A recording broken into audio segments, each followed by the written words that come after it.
ये कहानी 5 अगस्त 2010 की सच्ची घटना है, जब चाइल्ड देश में सोने और पीतल की खदान में 33 कर्मचारी 69 दिन के लिए फंस जाते हैं और कैसे वो खदान में सरवाइव कर पाते हैं। So welcome guys, spreading entertainment लाए हैं आपके सामने एक सच्ची घटना जिसका नाम है द 33। तो कहानी की शुरुआत में हमें एक शख्स को दिखाया जाता है जिसका नाम है मारियो, जिसके घर में आज पार्टी है। उसने अपने घर सभी खदान में काम करने वाले कर्मचारियों को इनवाइट किया हुआ है। दरअसल दोस्तों, मारियो सोना और पीतल निकालने वाली खदान में काम करता है और आज उनके घर पर नाच गाना चल रहा है। तभी मारियो एक शख्स से जाकर बात करने लगता है जिसका नाम है सैमुअल। वहीं दूसरी तरफ हमें एक कपल को डांस करता हुआ दिखाया जाता है जिनका नाम है एलेक्स और रीना। ये दोनों डांस करके जैसे ही खाने की टेबल पर जाते हैं तभी वहाँ एक शख्स एलेक्स को खदान में जॉब करने के लिए ऑफर करता है। वो एलेक्स को बोलता है कि वो सेंट जोसेफ कंपनी से आया है और उनकी कंपनी को खदान में काम करने के लिए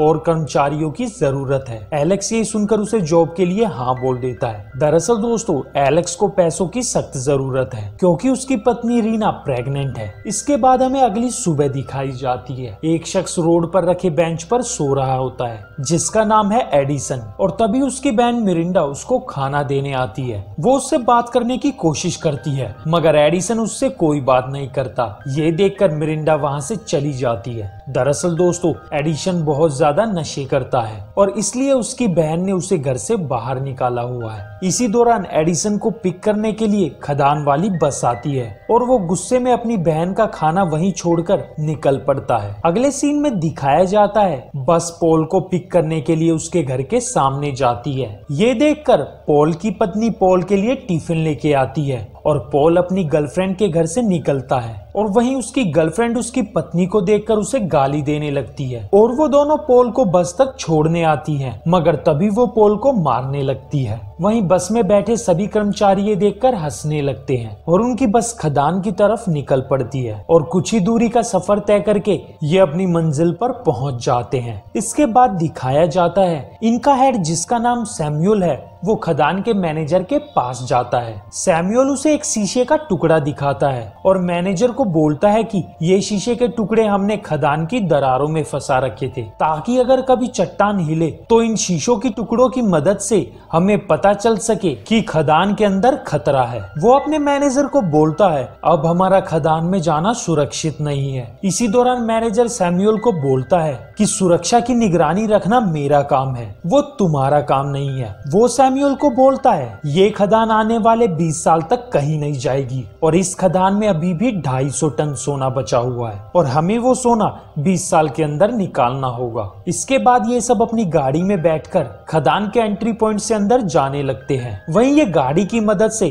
खदान की गहराई में जाने लगते हैं और जमीन से 2300 फुट की गहराई पर पहुंच जाते हैं जहां का तापमान 94 डिग्री फ़ारेनहाइट है। और इसके बाद ये सभी लोग अपनी ड्रिल मशीनों से चट्टान को काटने लगते हैं, मगर तभी सैमुअल के सामने ऊपर से एक शीशे का टुकड़ा आकर गिरता है। वो अपनी टॉर्च की मदद से दरार को देखने लगता है। जैसे वो ऊपर की तरफ दरार को देखता है उसे नजर आता है कि दरार बहुत चौड़ी हो चुकी है और सैमुअल ये देखकर घबरा जाता है। वहीं दूसरी तरफ मारियो और उसके साथी आपस में बात कर रहे होते हैं। इसी दौरान उनके पास में एक चट्टान का बड़ा सा टुकड़ा आकर गिरता है जिसे देखकर ये सभी लोग वहां से भागने लगते हैं। दरअसल दोस्तों, खदान की चट्टानें दरारों से खिसक रही है जिस वजह से पूरी खदान के अंदर कंपन शुरू हो जाती है। वहीं मशीनरी रूम में काम कर रहे कुछ कर्मचारी ये देखकर घबरा जाते हैं और इसी दौरान एक बड़ा सा पत्थर मशीनरी रूम की दीवारों से आकर टकराता है और ये देखकर सभी कर्मचारी वहां से भागने लगते हैं। ये सभी लोग अपनी गाड़ी में बैठकर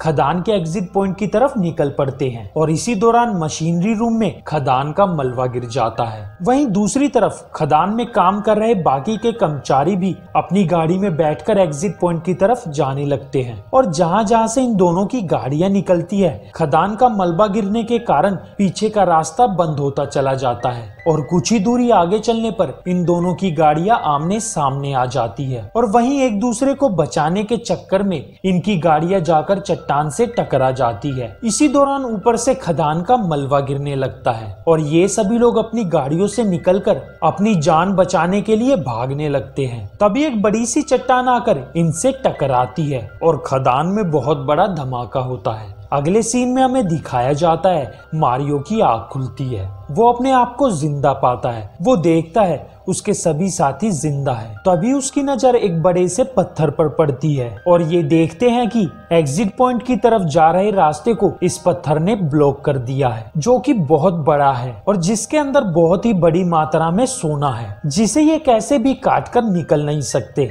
वहीं दूसरी तरफ दिखाया जाता है इन सब के घर वालों को भी पता चल जाता है कि ये सब खदान में फंस चुके हैं और इन सब के घर वाले खदान के बाहर आ जाते हैं। दरअसल खदान के सिक्योरिटी गार्ड इन्हें अंदर नहीं आने देते और इन्हें वहां से वापस चले जाने के लिए बोलते हैं। मगर तभी एडिसन की बहन उन्हें बोलती है कि रेस्क्यू टीम कहाँ है। वो सिक्योरिटी कर्मचारियों को बोलती है हम कहीं नहीं जाएंगे जब तक वो लोग बाहर नहीं आ जाते। वहीं हमें दूसरी तरफ दिखाया जाता है खदान के अंदर मारियो और एलेक्स चिमनी के रास्ते से एग्जिट पॉइंट की तरफ जाने लगते हैं, मगर वो आगे चलकर देखते हैं ऊपर जाने के लिए सीढ़ियां नहीं है। इसी दौरान सैमुअल रेडियो की मदद से बाहरी संपर्क बनाने की कोशिश करता है, मगर दोस्तों ये उसमें भी नाकामयाब होते हैं। अगली सुबह दिखाया जाता है चाइल्ड देश के माइनिंग मिनिस्टर यहाँ आते हैं, जिनका नाम माइकल है। वो सभी परिवार वालों को विश्वास दिलाते हैं कि हम उन्हें बचा लेंगे और इसके बाद दिखाया जाता है माइकल खदान के मैनेजर के पास जाता है। माइकल उससे रेस्क्यू टीम के बारे में पूछता है, मगर मैनेजर उसे बताता है कि हमारी कंपनी के पास इतना बजट नहीं है कि हम उन्हें बचा सके।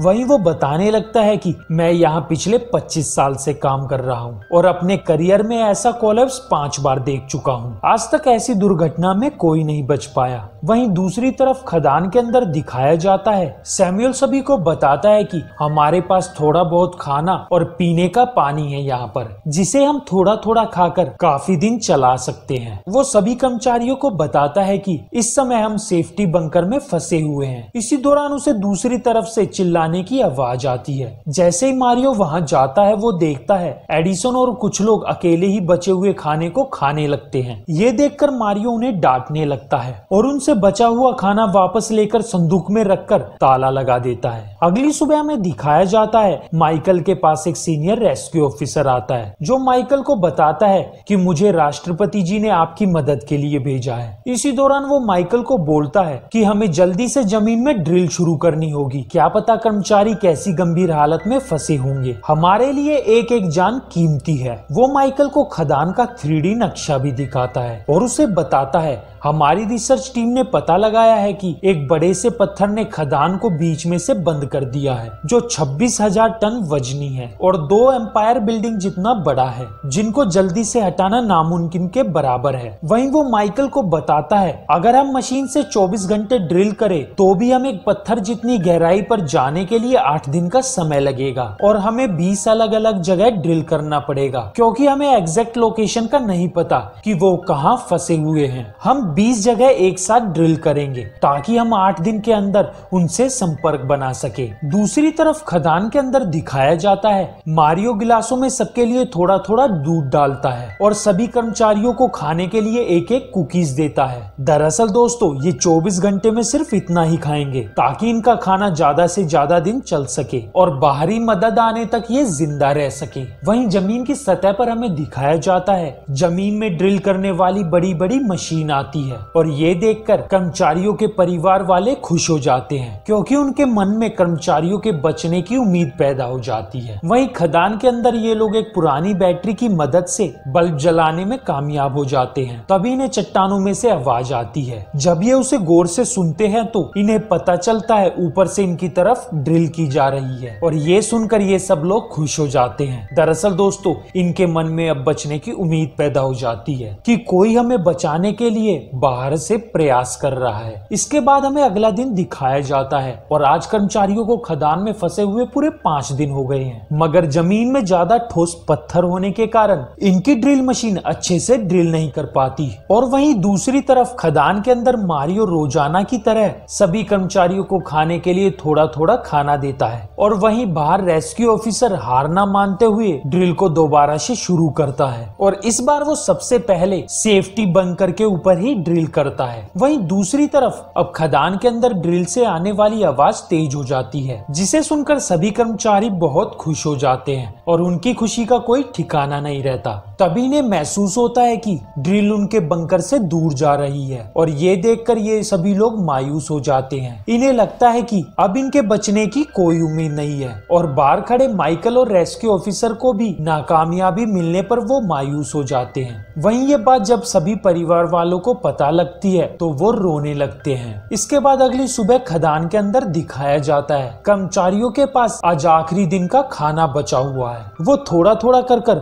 उसको सब में बांट देते हैं, मगर तभी एडिसन कुकीज के बचाए हुए आधे टुकड़े सभी के सामने रखकर उन्हें खाने के लिए बोलता है। दरअसल दोस्तों, एडिसन रोज मिल रही कुकीज में से आधी बचाया करता था क्योंकि उसको अपनी की हुई गलती का एहसास हो गया था। अगर वो उस दिन अकेला कुकीज नहीं खाता तो आज उनके पास कुछ और दिनों का खाना होता। और ये देखकर सभी को विश्वास हो जाता है कि एडिसन को अपनी गलती पर पछतावा है। यहाँ सभी कर्मचारी उसे माफ कर देते हैं। वहीं दूसरी तरफ रेस्क्यू ऑफिसर को यकीन हो जाता है कि सभी कर्मचारी अभी तक मर चुके होंगे और वो यहाँ से कल काम बंद करके वापस लौटने का सोच लेता है। मगर तभी माइकल आकर उसे बोलता है कि हम ऐसे हार नहीं मान सकते क्योंकि सभी 33 कर्मचारियों की जान अब हमारे हाथ में है। वो रेस्क्यू ऑफिसर को बताता है कि हम इतने परिवार वालों का भरोसा नहीं तोड़ सकते, हमें कुछ भी करके उन्हें बचाना होगा। रेस्क्यू ऑफिसर माइकल को बताता है कि हमें ये तक नहीं मालूम कि वो खदान में कहाँ फंसे हुए हैं और अगर वो बंकर में भी हैं तो क्या वो बचे होंगे, क्योंकि बंकर में तो सिर्फ 3 दिन का खाना ही था। इसके बाद अगले सीन में रात दिखाई जाती है। माइकल रेस्क्यू ऑफिसर के पास आता है। वो रेस्क्यू ऑफिसर से बोलता है हमें ड्रिल की डायरेक्शन टेढ़ी कर ड्रिल करना होगा। हो सकता है अभी तक हमारी ड्रिल दूसरी तरफ जा रही हो, क्या पता हम बिल्कुल बंकर के पास में ड्रिल कर रहे हो। और ऐसा सुनकर रेस्क्यू ऑफिसर उसकी बात पर यकीन कर लेता है और वे एक बार फिर से ड्रिल की डायरेक्शन बदलकर जमीन में ड्रिल करने लगते हैं।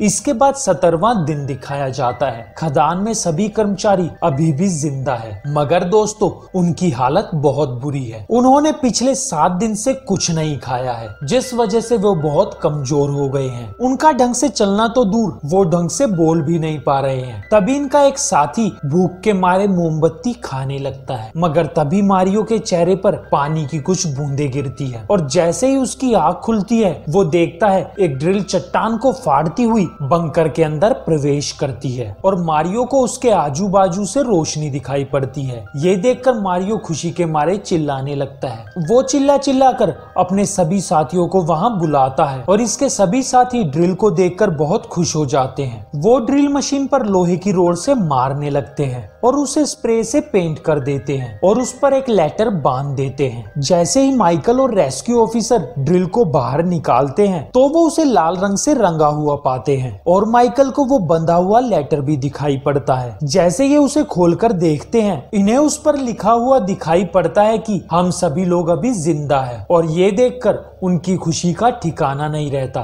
इन्हें एक बार तो अपने आप पर विश्वास नहीं होता, क्या सच में इन्होंने कर्मचारियों को ढूंढ निकाला है। तभी चाइल्ड के राष्ट्रपति आकर सभी परिवार वालों को ये बताते हैं कि सभी कर्मचारी अभी जिंदा है और उन्होंने हमें ये लेटर भेजा है, जिसे देखकर सभी परिवार वाले बहुत खुश हो जाते हैं। आखिरकार इतने दिनों से खड़े हुए आज इनकी सांस में सांस आती है और वो फूले नहीं समाते। इसके बाद माइकल ड्रिल पर एक कैमरा और माइक लगाकर उसे कर्मचारियों के पास भेजता है। वो उनसे बात करता है और ये खबर हर न्यूज चैनल पर ब्रेकिंग होती है कि चाइल्ड देश ने 33 रेफ्यूजियों का पता लगा लिया है। तभी अमेरिका इनकी मदद करने के लिए जमीन से इंसान को निकाल कर लाने वाली हाईटेक मशीन भेजता है। इसके बाद दिखाया जाता है चाइल्ड देश की सरकार ड्रिल में डालकर इन सबके लिए खाना, कपड़े और रोज का जरूरतमंद सामान भेजते हैं ताकि ये अच्छे से सरवाइव कर सके। वहीं अब ये कैमरे के थ्रू अपने परिवार वालों से भी बात करते हैं। इसके बाद राष्ट्रपति इन्हें बताता है कि हम आपको जरूर बाहर निकाल लेंगे, मगर आपको थोड़ा धैर्य रखना होगा, क्योंकि जिस प्रक्रिया से मशीन से हम आपको बाहर निकालेंगे उस प्रक्रिया में कम से कम 50 दिन का समय लगेगा। वहीं वो सभी कर्मचारियों को विश्वास दिलाता है कि मैं तुम्हें अंदर सब चीज उपलब्ध कराऊंगा, मगर तुम्हें हार नहीं माननी है। और सभी रेफ्यूजी ऐसा सुनकर हाँ कर देते हैं। इसके बाद हमें 58वां दिन दिखाया जाता है। मशीन बंकर तक अपना रास्ता बना लेती है है, मगर सैमुअल देखता है जहाँ पर मशीन ने होल बनाया है उसके बिल्कुल सामने बंकर की लोहे की पाइप है जो कि बहुत मजबूत है, जिसे ड्रिल मशीन तोड़ नहीं सकती। वो ये बात माइकल और रेस्क्यू ऑफिसर को बताता है। तभी सैमुअल उन्हें सुझाव देता है कि हमें डायनामाइट बम की मदद से पाइप को उड़ाकर आगे का रास्ता साफ करना होगा, मगर रेस्क्यू ऑफिसर उन्हें ऐसा करने से मना करता है। वो उन्हें बोलता है अगर हम ऐसा करेंगे तो दोबारा से खदान ढहने का खतरा है, मगर सैमुअल उन्हें बताता है कि हमारे पास यही आखिरी रास्ता है, इसके अलावा हम उन्हें कैसे भी नहीं हटा सकते।